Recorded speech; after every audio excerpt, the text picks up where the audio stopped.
My brother, man, be currently locked up, bruh.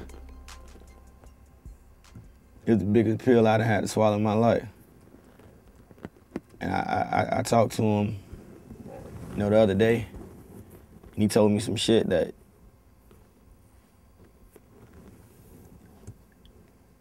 truly fucked me up. To be locked up now for a previous situation that he had. But the whole Gainesville shit that happened with me and my niggas,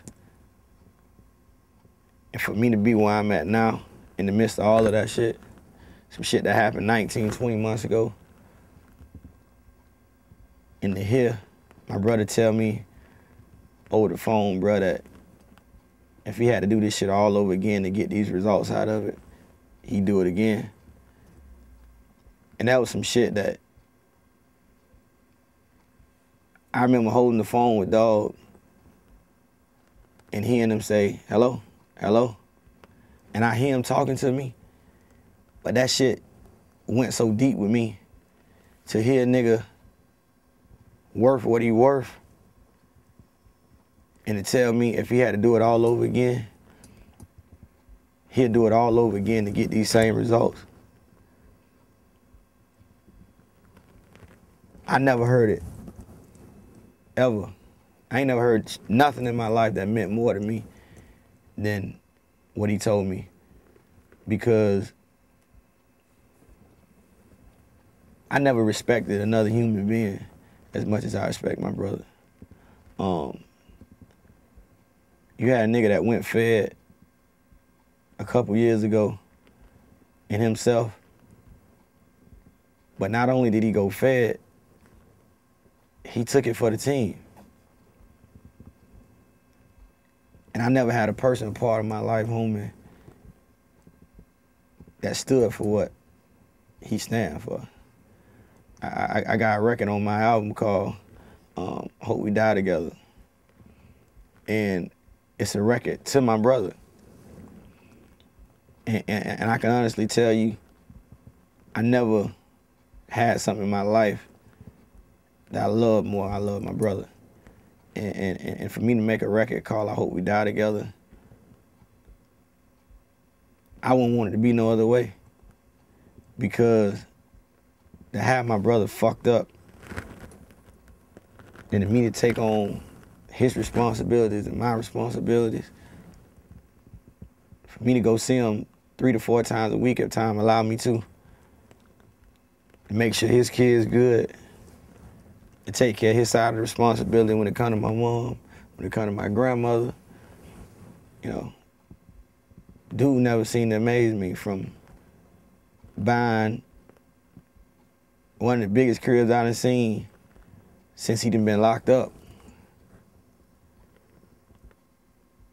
to doing shit for the church since he been locked up, to transfer from one institution to the next, and to still have me send niggas money that he done met at these other institutions just because he feel like they good niggas. I never met a nigga realer.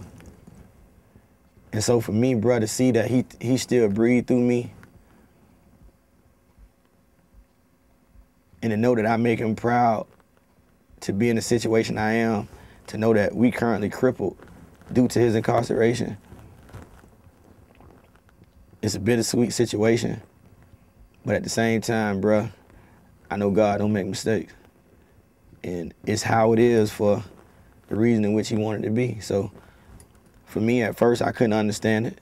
You know, he told me today on the phone, damn, you know, why God keep using me to make examples, you know. But like I told him, man, how we look at it, it's niggas inside that needed him in there.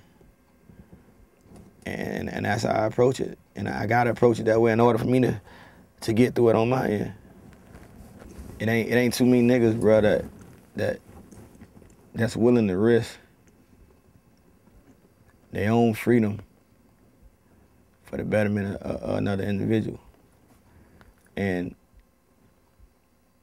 for me, You know, I just understand that there's certain things that happen in your life, nothing happens by accident, and I'm a firm believer in that. I think every nigga that's successful right now, he or she have made right decisions to be successful. A lot of motherfuckers in life that aren't successful currently because he or she didn't make the right sacrifices. And for me, I live my life according to that. Every person wasn't put in this world to be rich. And every person wasn't put in this world to be in poverty. But you can't have one thing that's all the same around the board. So for me, understanding that, I understand that it's roles that everybody got to play in order for the world to go around.